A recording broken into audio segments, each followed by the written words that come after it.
तो क्लास 12 की फिजिक्स विषय के अंतर्गत आज की इस क्लास में हम सीखने वाले हैं गॉस के नियम से कूलाम के नियम का निगमन। अर्थात गॉस के नियम की सहायता से हम कूलाम के नियम को यहाँ पर सिद्ध करने वाले हैं। बहुत ही आसान भाषा में आपको यहाँ पर हम समझाने वाले हैं। बस आप मुझे केवल और केवल 5 मिनट का समय दीजिएगा, ठीक है। तो सबसे पहले आपको करना क्या, देखिए यहाँ पर दिया गया गॉस के नियम से कूलाम के नियम का निगमन।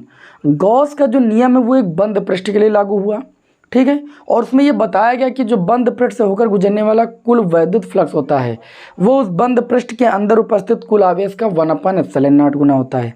जबकि कूलाम के नियम में क्या बताया गया कि दो बिंदु आवेशों के बीच लगने वाला जो आकर्षण अथवा प्रतिकर्षण बल होता है वो दोनों आवेशों के गुणनफल के अनुक्रमानुपाती और उनके बीच की दूरी के वर्ग के व्युत्क्रमानुपाती होता है। ये दोनों चीज़ें आप अच्छे से पढ़ चुके हैं। अब यहाँ पर हम करने वाले हैं गॉस के नियम से कूलाम के नियम की उत्पत्ति। तो इसके लिए हम सबसे पहले क्या करेंगे, मानेंगे कि हमारे पास एक बिंदु O है, ठीक है, जिस पर प्लस क्यू आवेश स्थित है। क्या है भाई, एक प्लस क्यू आवेश स्थित है। अच्छा, इस प्लस क्यू आवेश से r मीटर की दूरी पर हम क्या मान लेंगे, r मीटर की दूरी पर हम मान लेंगे एक बिंदु P है। इस बिंदु P पर जो आवेश रखा हुआ है, चूंकि हमें बल की उत्पत्ति करनी ना, तो इस पर मान लेते हैं कि इस बिंदु P पर जो आवेश रखा है वो Q0 रखा है। ये कैसा बिंदु है, ये बिंदु P है। तो इस आवेश से इस आवेश पर लगने वाले बल को ज्ञात करने के लिए सबसे पहले हम इस बिंदु P से होकर जाने वाला एक गॉसियन पृष्ठ खींच लेंगे। अर्थात एक जो है गोलाकार गॉसियन पृष्ठ की रचना कर लेंगे। बताओ, इसमें तो किसी को कोई दुविधा ही नहीं। तो हमने क्या किया, माना हमारे पास एक बिंदु आवेश प्लस क्यू है जो कि बिंदु O पर स्थित है। बिंदु O से r मीटर की दूरी पर एक बिंदु P है जिस पर एक आपका आवेश है प्लस का Q0। तो आप थोड़ी सी लैंग्वेज आपके सामने लिखे दे रहे हैं जिससे आपको ज़्यादा लिखना ना पड़े, नहीं तो फिर शॉर्ट हम किए दे रहे हैं, ठीक है। आप क्या लिखेंगे, माना एक बिंदु आवेश, बहुत ज़्यादा नहीं लिखेंगे, परेशान मत होइएगा। बिंदु आवेश O है जिस पर प्लस क्यू आवेश स्थित है, जिस पर प्लस क्यू आवेश क्या भाई स्थित है। प्लस क्यू आवेश से r मीटर की दूरी पर, प्लस क्यू आवेश से स्मॉल r दूरी पर, कितनी दूरी पर भाई, स्मॉल r दूरी पर एक बिंदु P है। एक बिंदु क्या है भाई, P है, जिस पर जो आवेश है, जिस पर आवेश कितना है भाई, Q0 है। जिस पर आवेश कितना स्थित है, Q0 स्थित है। अब आप आगे लिख सकते हो एक लाइन कि प्लस क्यू आवेश से प्लस Q0 आवेश पर लगने वाले बल को ज्ञात करने के लिए हम बिंदु P से होकर जाने वाला एक गॉसियन पृष्ठ खींचते हैं, ठीक है। अब आपको लिखना क्या है, देखिए यहाँ पर आपने गॉसियन पृष्ठ खींच लिया और इस गॉसियन पृष्ठ के अंदर उपस्थित क्या है, आवेश आपका प्लस क्यू है। इस गोली गॉसियन पृष्ठ की त्रिज्या की कितनी है, स्मॉल r है। तो आप देखिए ये आवेश अंदर स्थित है, तो जाहिर सी बात इस गॉसियन पृष्ठ से होकर गुजरने वाला क्या निकालेंगे, हम पहले फ्लक्स निकालेंगे। फ्लक्स निकालने के बाद ही विद्युत क्षेत्र की तीव्रता आएगी, ठीक है, फिर विद्युत बल भी आ जाएगा। तो हम सबसे पहले निकालेंगे संपूर्ण गॉसियन पृष्ठ से। हम एक बार में लिखेंगे, ये नहीं कि यहाँ पर हम एरिया वेक्टर माने फिर उसके बाद अल्प पृष्ठ द्वारा निकालें फिर संपूर्ण पृष्ठ द्वारा समाकलन करें, इससे कठिन हो जाता है, ठीक है। हम सरल कर रहे हैं, हम एक बार में ही संपूर्ण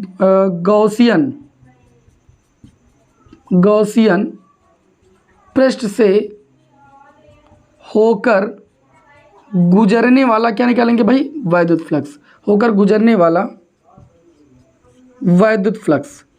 तो चलिए भाई निकालते हैं। भाई वैद्युत फ्लक्स की परिभाषा सभी लोगों ने पढ़ा है।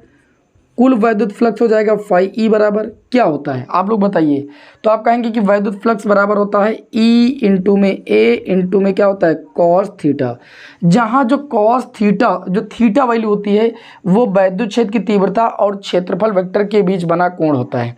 अब इस बिंदु P पर अगर हम क्षेत्रफल वेक्टर की दिशा निकालेंगे तो जैसे मैंने स्पर्श रेखा खींच दी, तो इस स्पर्श रेखा के देखिए पृष्ठ से अभिलंबवत बाहर होती है क्षेत्रफल वेक्टर की दिशा। तो ये मैंने ऐसे पृष्ठ खींचा इस बिंदु P पर, तो इस पृष्ठ के अभिलंबवत बाहर की ओर हो जाएगी क्षेत्रफल वेक्टर की दिशा। और चूंकि अंदर धन आवेश है तो वैद्युत क्षेत्र की तीव्रता की दिशा धन आवेश से बाहर की ओर होती है। तो इस बिंदु P पर जो वैद्युत क्षेत्र की तीव्रता होगी वो भी आपकी बाहर की ओर होगी। तो हम ये देख पा रहे हैं कि जो वैद्युत क्षेत्र की तीव्रता जो क्षेत्रफल वेक्टर की दिशा है ये दोनों एक ही दिशा में है। इस वजह से इनके बीच जो बना एंगल होगा वो कितना होगा, तो आप कहेंगे 0 डिग्री होगा। ये चीज़ मैं आपको गॉस की प्रमेय के अनुप्रयोग में बता चुका हूँ।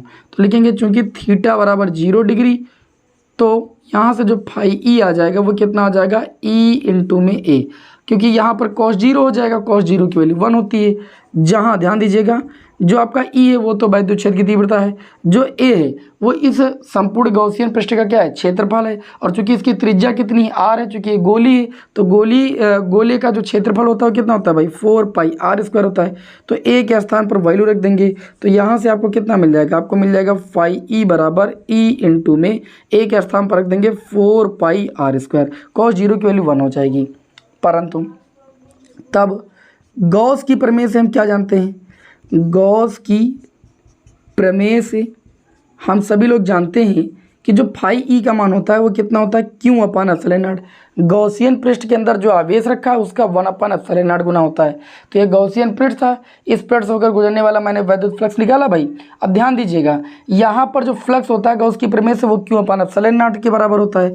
बराबर इधर है ई इंटू में 4 पाई आर स्क्वायर। तो देखिए जब आप ई को रोकेंगे, ध्यान दीजिएगा जब आप ई को रोकेंगे तो 4 पाई आएगा एप्सिलॉन नॉट के बटे में, तो हो जाएगा 1 अपान 4 पाई एप्सिलॉन नॉट। ऊपर क्यू है और आर स्क्वायर भी बटे में आ जाएगा, तो क्यू अपान आर स्क्वायर हो जाएगा।